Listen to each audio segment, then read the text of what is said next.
In July of 1865, a group of guards forcefully dragged a terrified man through the heavy doors of a Hungarian asylum. He was screaming at the top of his lungs, telling anyone who would listen that invisible, microscopic monsters were lingering on human fingers, killing thousands of mothers every single year. The guards simply laughed, threw him into a dark cell, and beat him so severely that he would die 2 weeks later.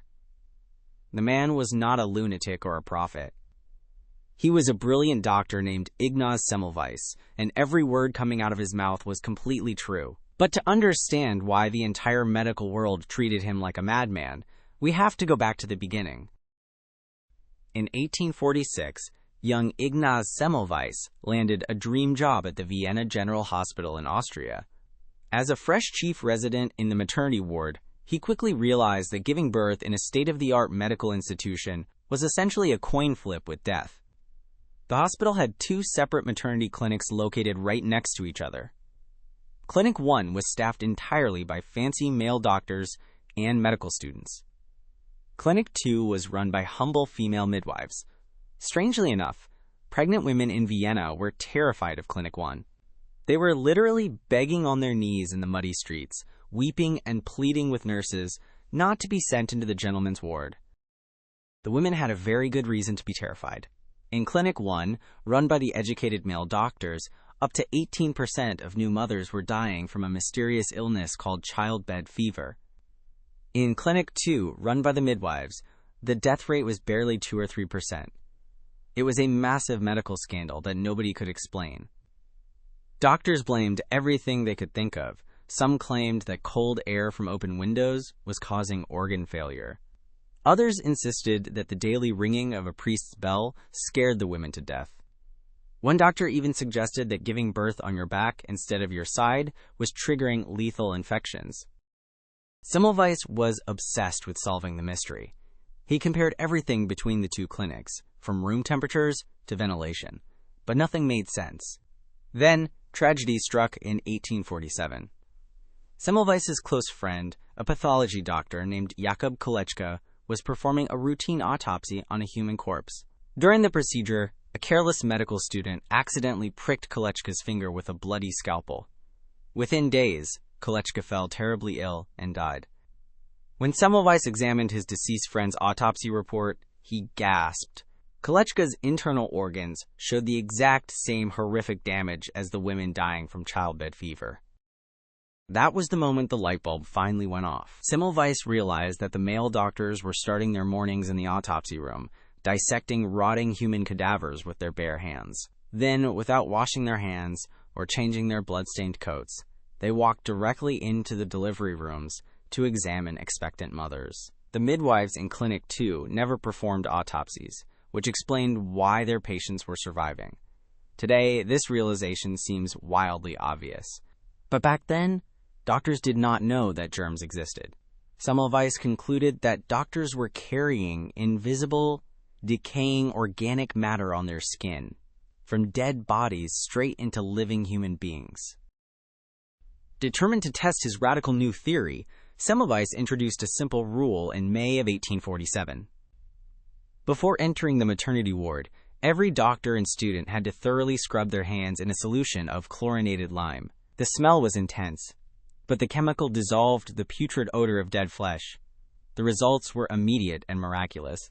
Within a few short months, the death rate in Clinic 1 plummeted from nearly 18% down to under 2%. For the first time in history, doctors had a simple, cheap method to eliminate childbed fever entirely. Semmelweis had literally just saved thousands of lives with a bowl of smelly water. You would expect the global medical community to throw Semmelweis a massive parade and write his name in history books immediately.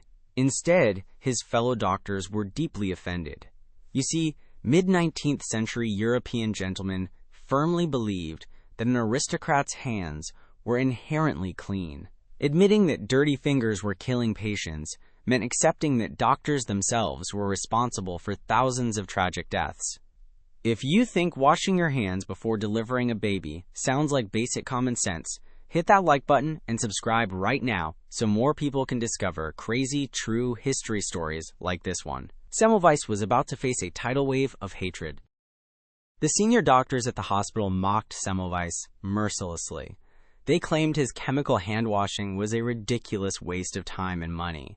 When his contract expired in 1849, the hospital leadership refused to renew it and effectively ousted him from Vienna. Broken and bitter, Semmelweis packed his bags and returned to his home city of Pest in Hungary. He took charge of a local hospital, enforced his strict hand-washing rules, and once again reduced childbed fever to virtually zero. Yet, despite his consistent statistical proof, medical journals across Europe published scathing articles calling his ideas absolute nonsense. Doctors simply refused to believe that invisible, microscopic particles existed. The constant rejection eventually broke Semmelweis's mind. Frustrated by the senseless loss of life, he began writing furious public letters to leading European surgeons. He openly called his colleagues cold-blooded murderers and ignorant butchers who were slaughtering women out of vanity. His behavior grew increasingly erratic, unpredictable, and intense. He would randomly bring up hand-washing during polite dinner parties, shouting at strangers on the street about clean fingernails. By 1865, his friends and family believed he was suffering from severe mental illness or neurological decay. They decided it was time to intervene, setting off a tragic sequence of events that would end his life forever. A fellow physician tricked Semmelweis into visiting a new medical facility under the pretext of inspecting it. When they arrived, Semmelweis realized it was actually a dark asylum.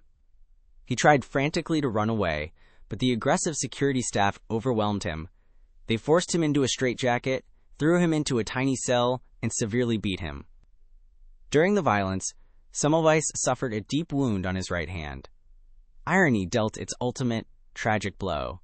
The wound became rapidly infected with the exact same sepsis bacteria he had spent his entire life trying to fight. He died 2 weeks later at age 47, completely alone and forgotten. Only a handful of people attended Semmelweis's funeral, and medical journals barely noted his passing. It took almost 20 years after his death for legendary scientists Louis Pasteur and Robert Koch to finally prove germ theory, confirming that microscopic bacteria actually cause infectious diseases. Suddenly, the medical world realized that the crazy doctor from Vienna had been right all along. Today, Ignaz Semmelweis is celebrated worldwide as the father of modern infection control. Medical schools around the world honor his legacy, and hospitals proudly display his statue. His relentless pursuit of truth ultimately changed healthcare forever, saving millions of lives across the globe. This wild historical story leaves us with a surprisingly relevant lesson about human nature today. Psychologists now use the term Semmelweis Reflex to describe our psychological tendency to reject new evidence simply because it contradicts established beliefs or hurts our fragile egos. When confronted with uncomfortable truths, humans naturally default to defensive denial rather than open curiosity.